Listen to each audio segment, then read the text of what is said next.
Paris colonial et anticolonial, promenade dans la capitale, une histoire de l'esclavage et de la colonisation. C'est donc un ouvrage coécrit par le regretté Marcel d'Origny et moi-même, Alain Ruscio. Ce livre a une histoire très belle, mais en même temps assez douloureuse, puisque malheureusement mon collègue et ami Marcel d'Origny est décédé avant la publication. Marcel était un spécialiste de ce qu'on appelle la première colonisation, l'esclavage, la traite négrière, le siècle des Lumières, la Révolution française face à la question coloniale. Et moi, complémentairement, je suis un spécialiste de la seconde colonisation qui commence grosso modo avec la conquête de l'Algérie, 1830. Et donc nous sommes partis d'une constatation très simple, c'est qu'il y a beaucoup de traces de l'histoire coloniale dans toutes les villes de France d'ailleurs, et probablement dans toutes les villes du monde. Mais en tout cas, en ce qui concerne Paris, on a commencé à être un peu des piétons de Paris, à se promener, à observer. Et progressivement est née l'idée de ce livre. Donc ce livre est en quelque sorte un guide qui a recensé, je ne sais pas si je peux dire toutes les traces, mais en tout cas une très très grosse majorité des traces de l'histoire coloniale et anticoloniale dans la ville de Paris. Cet endroit qui s'appelle l'église Saint-Nicolas du Chardonnay est un des hauts lieux de la nostalgierie française, c'est-à-dire des gens qui considèrent que le bilan de la présence française en Algérie, de cette période de l'Algérie heureuse, est extrêmement positif. Et donc il y a une sorte d'exaltation qui est tout à fait dans l'esprit d'ailleurs général de cette église, qui est une église connue comme étant un haut lieu de l'église traditionnaliste, où on dit encore la messe en latin, c'est-à-dire c'est quelque chose qui paraît peut-être un petit peu désuet, mais qui correspond à un courant de la société française. Cet endroit est emblématique d'un autre courant de l'histoire française et de la société française plus généralement, à savoir l'anticolonialisme. Maurice Audin était un militant du Parti communiste algérien qui a été arrêté par les parachutistes pendant la bataille d'Alger et ensuite torturé et mis à mort par ces mêmes parachutistes. Évidemment, ce crime a été masqué. Il y a eu à partir de ce moment-là une affaire qui a été extrêmement connue en France grâce à l'action en particulier de Pierre Vidal-Naquet, par exemple. Et la mairie de Paris a décidé, bien plus tard, sous le mandat de Bertrand Delanoë, d'inaugurer ici une place Maurice Audin en son honneur. C'était un moment très, très émouvant et en même temps, je crois qu'il est nécessaire que cette mémoire anticolonialiste de la société française, de l'histoire française, figure en permanence dans les esprits et dans les traces des rues de Paris. C'est une sorte de promenade, arrondissement par arrondissement. Chaque arrondissement a au moins 20 ou 30 lieux.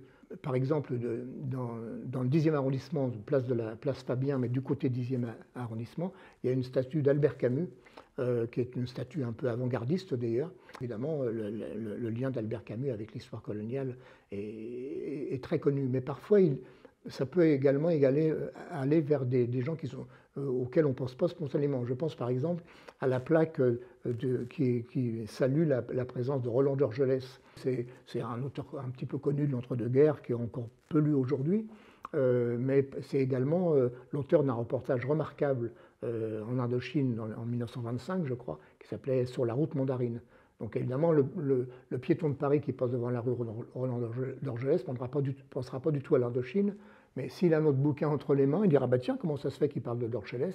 et il pourra se reporter à la biographie de Roland Dorgelès, qui est en fin d'ouvrage, une biographie courte à chaque fois, et axée bien sûr seulement sur l'histoire coloniale. L'histoire coloniale n'est pas une parcelle ou une sorte d'annexe de l'histoire de France, mais c'est l'histoire de France. C'est l'histoire de France. La France a rayonné sur 12 millions de kilomètres carrés à l'apogée de l'Empire, a donc propagé son idéologie, sa présence, son exploitation et souvent sa violence aux quatre coins, dans tous les continents, pas pratiquement dans tous les continents. Et donc cette histoire fait partie de notre histoire. Elle n'est pas une parenthèse fermée avec les accords d'Évian de 1962, elle est toujours très présente. Et donc ça se traduit évidemment par les plaques de rue. J'ajoute que jusqu'au mandat de M. Delanoë, les personnalités qui étaient les plus honorées étaient en général des personnalités conservatrices liées à l'histoire coloniale, plutôt pro-colonialistes.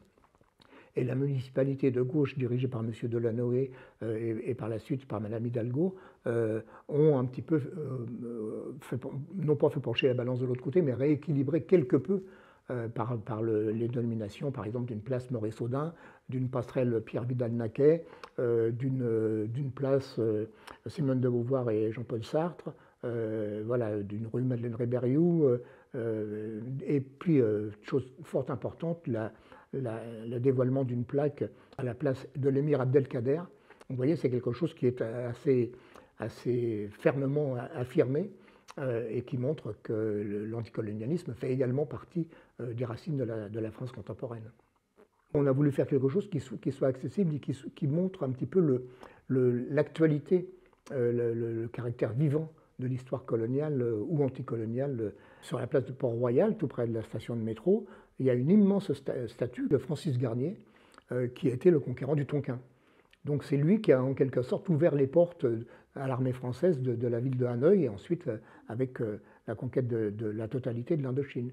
J'imagine que la majorité des Vietnamiens qui ont un peu de mémoire n'ont pas forcément un très bon souvenir de la présence coloniale française en Indochine, mais ça existe. Je ne fais pas partie des gens qui demandent à déboulonner ces statues. Je pense à Jules Ferry, par exemple. Jules Ferry qui certes a été, on dit, le père de l'école publique. Bon, les choses sont plus compliquées, en tout cas qui a été pour beaucoup dans l'école publique gratuite et obligatoire, mais qui en même temps a été le premier homme politique qui a osé dire à une tribune officielle à l'Assemblée nationale, ou pour être plus précis à la Chambre des députés, en 1885, qu'il y avait des races inférieures et des races supérieures, et que les races supérieures avaient le devoir de coloniser, de civiliser les races inférieures. Bon, je ne suis pas partisan de déboulonner la statue de Jules Ferry, mais il serait quand même bon de le dire aux enfants des écoles lorsqu'ils passent devant. Donc moi, je serais plutôt partisan de textes consensuels, non agressifs, de textes quand même explicatifs pour parler du parcours, du cheminement de ces gens et parfois de leurs crimes.